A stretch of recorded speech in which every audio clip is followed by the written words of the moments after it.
नानी नाजनीन अस्सलाम वालेकुम।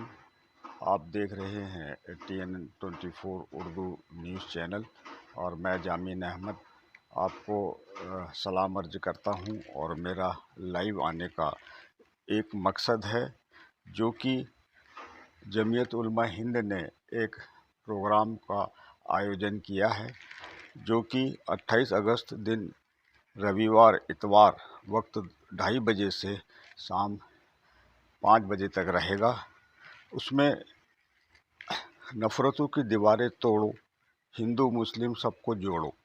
जमीयत उलमाए हिंद की निगरानी में सद्भावना संसद का ये प्रोग्राम यहाँ पर रखा गया है जो कि बैरिस्टर राजा भाऊ खोबरागड़े सभागृह NIT हॉल के पास सिद्धार्थ नगर टेका में आयोजित होने जा रहा है। इस कार्यक्रम में हर धर्म के जिम्मेदार और धर्मगुरु अपने अपने विचार व्यक्त करेंगे। सभी धर्म के लोगों से अनुरोध है कि इस कार्यक्रम में अवश्य हिस्सा लें और सवाब दारैन हासिल करें। मिन जानिब जमीयत उलमा हिंद ज़िला नागपुर के माध्यम से ये प्रोग्राम कराया जा रहा है। हिंदू मुस्लिम सिख ईसाई आपस में है भाई भाई।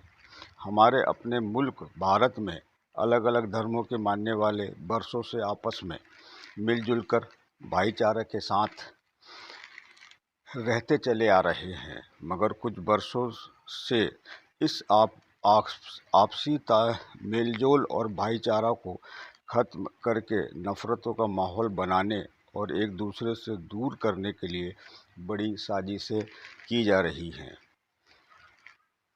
लड़ाओ और हुकूमत करो की पॉलिसी अपनाकर मुल्क भारत की एकता और शांति को बर्बाद किया जा रहा है।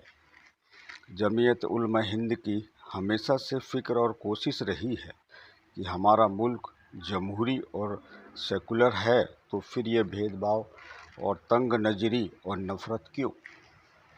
जमीयत उलमा हिंद ने हर धर्म व कौम के बीच आपसी मेलजोल, कौमी यकजहती और भाईचारा का माहौल बनाए रखने के लिए हर मौके पर कोशिशें की है। इसलिए जमीयत उलमा हिंद के हुक्म पर जमीयत उलमा हिंद नागपुर ज़िला ने तारीख 28 अगस्त 2022 इतवार के दिन दोपहर 2 बजे से शाम 5 बजे तक बैरिस्टर राजा भाऊ खोबरागड़े हॉल NIT हॉल के पास सिद्धार्थ नगर टेका नागपुर में एक सद्भावना संसद का आयोजन किया है, जिसमें सभी धर्म के जिम्मेदार और धर्मगुरु अपने अपने ख्यालात पेश करेंगे।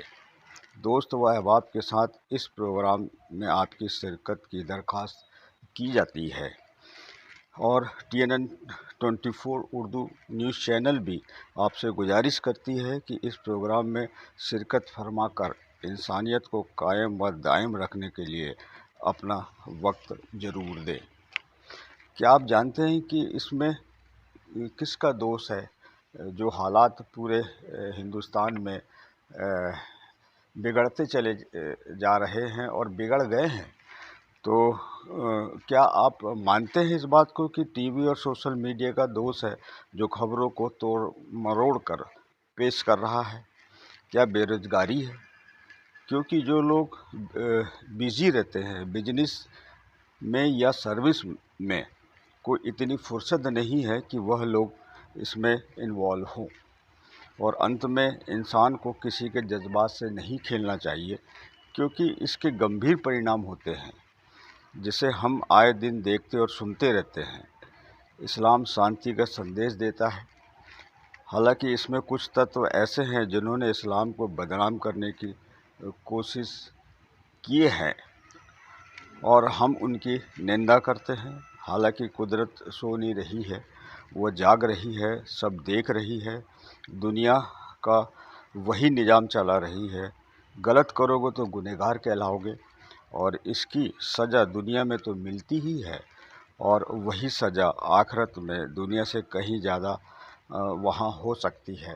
इसलिए आपसे गुजारिश है कि आप इस सद्भावना प्रोग्राम में शिरकत फरमाएं ताकि आने वाली जो समय है उसको बचाया जा सके। आपसी भाईचारा जो बरसों से रहते हुए आ रहे हैं, आज उस माशरे को सुधारना है। एक कोशिश है जमीयत उलमा हिंद की, जो कि बहुत ही सराहनीय कदम उन्होंने उठाया है। और मैं आपको अब आपसे विदा लेता हूँ। मैं हूँ Uzamin Athar, TNN 24 Urdu news channel. हालांकि मैं एक रिटायर्ड सिविल इंजीनियर हूँ और कौम की खिदमत के लिए मैं इस चैनल से जुड़ गया हूँ, जिसके चीफ एडिटर रियाज शेख हैं। जैसा कि सारे जहां से अच्छा